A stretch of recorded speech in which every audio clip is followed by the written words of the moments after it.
paraga panjenengan kedah ngeman raga panjenengan lan panjenengan kedah mingukaken kawula wonten ing Singasari sesaya ingkang putrapun Gayatri menika leres Kanjeng Rama. Menapa panjenengan mboten mesake raga panjenengan kaya sampun anggen panjenengan unjuk waragan Kanjeng Rama. Waragan tununging kekuatan tanpa waragan Kartanegara dudu sapa-sapa tanpa waragan Kartanegara tanpa wong pitaking panguwasa ana ing kraton Singasari nanging ampun ngantos kalangkung suwun anggenipun Chandrayana Maheswara Siwa Buddha Kartanegara ora bakal suwe bakal nguasani separuh jagat Swarna bumi Pahang Pamalayu bakal teluk dadi panguasaning Kartanegara.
panas hati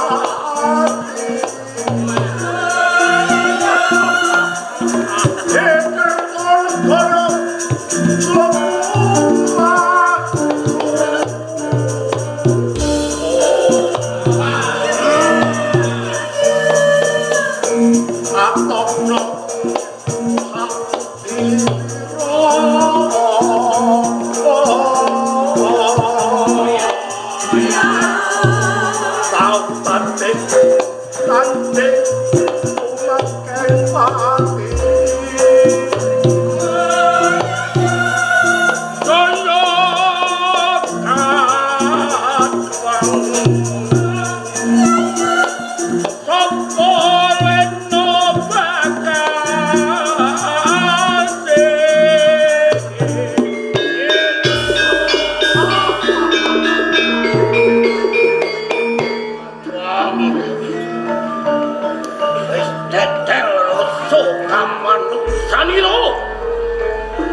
ibarat jaya katuan tak rangkul tak rengkuh parandene piwalesu marang aku kaya ngene jaya katuan Prabu Kertanegara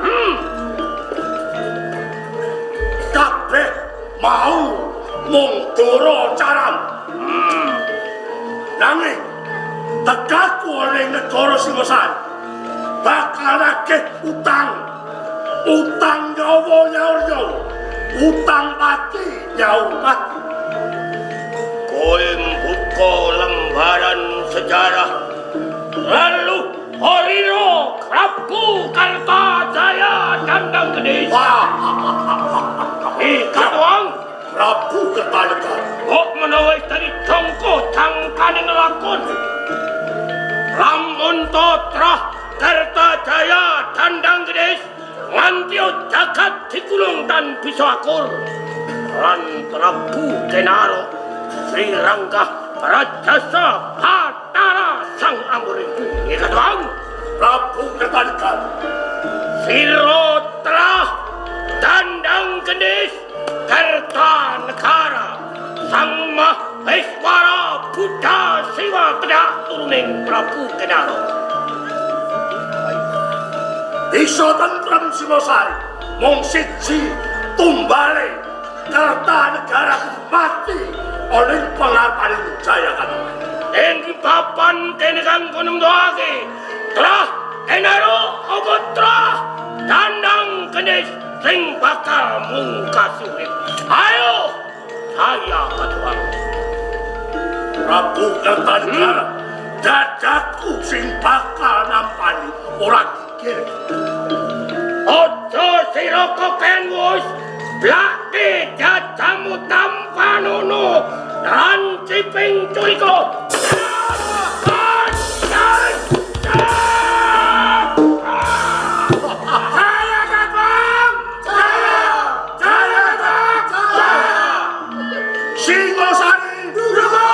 Singosari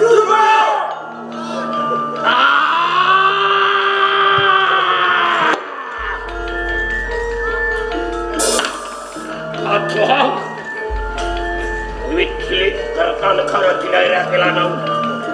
Wis kulino wisuran atus kedua musuh, ora bakal mundur sejangka. Atus. Ayo, jeblak no dadamu. Mongkoi, ora arep endani.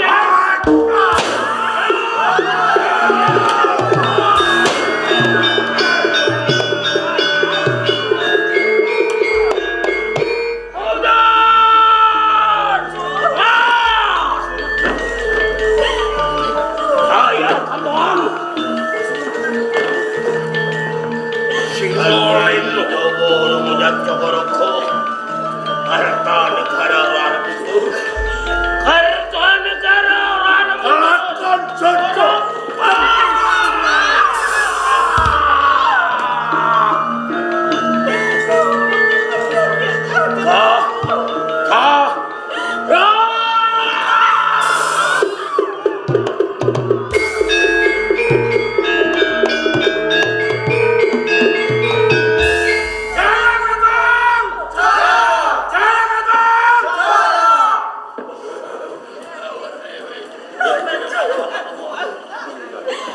Tidak saya mendengar jenengan mengisah pemikiran kanan yang sepuh kula. Mana jenengan menungso nang sifatnya kantos kewan kang sikil Pak. Iya. Aku kaya kewan.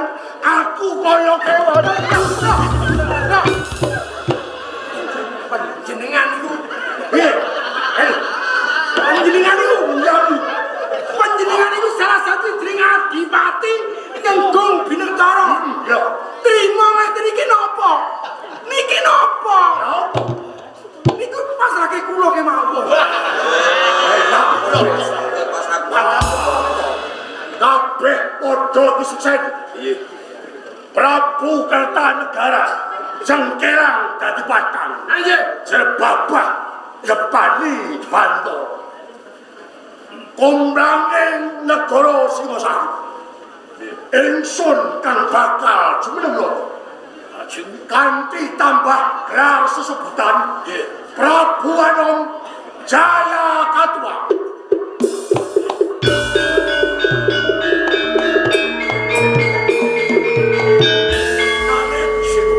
Nanging kakang ketinggalan Wedang Praja Singasari menika panjenengan dalu.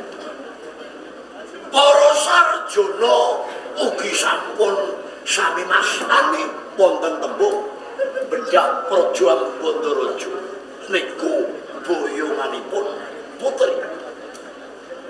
Menapa boten prayogi panjenengan boyongi sekali tergantung wonten ing Praja Singasari pun Dewi Gayatri. wis sak mesine kakang ati kebongdaran iki. Kang kuwi penamping Jadi golek yo. Gayatri. Ana ing kraton tadi. Boyo Gayatri sentuh dah. ojo jale anak tukang. Yen kowe ora gelem. Bisa kamu yo.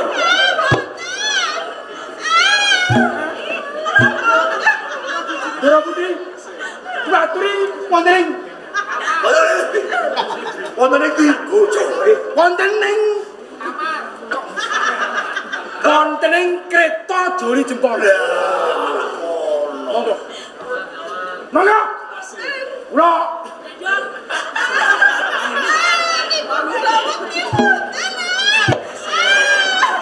Gles prajurit.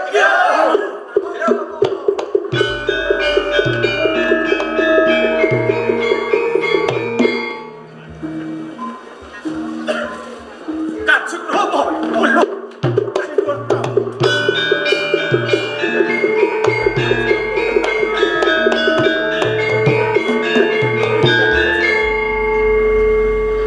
Diajeng Gayatri Mas Wijaya.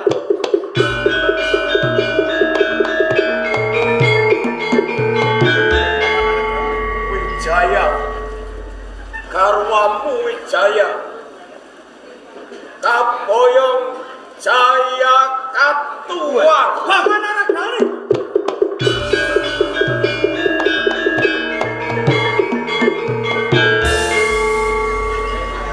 Tak jengkel Jaya Mas Wijaya.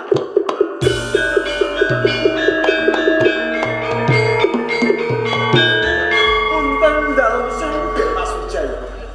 Sawetawis dipun racut Brahman Setya panjenengan. Menawi to panjenengan kadaya-daya ngujo dhateng kebranang manah ngrebat ingkang garwa. Kula mastani panjenengan menika soroh nyawa anguk-anguk bebaya Dewas. Kakang Ranggola. Cetha wonten kedadosan ingkang kados katen. Kanjeng Rama Kertanegara diajeng Gayatri dados sengranipun paman Jayakatwa. Kraton Singasari sampun gugup. Kula satriyane negari saking Singasari menapa kula kedah mendelanen pundi watak satriya kula. Kula mangertos Den Mas Wijaya. Sawetawis dipun puper kebrananging manah. Mbok inggih panjenengan menika mangertos kunarpanipun Sudarma panjenengan. Mbok langkung sae dipun rukti langkung rumiyin. Mangke menawi sampun karep panjenengan saking ingsun kekiyatan. Menika praktikal Rama Aryana Jaden Mas Wijaya. Pancen resti yang ngendika panjenengan. langkung prayogi. Monggo sareng-sareng dipun rukti langkung rumiyin kunarpane Kanjeng Rama. Monggo dipun rukti, Mas.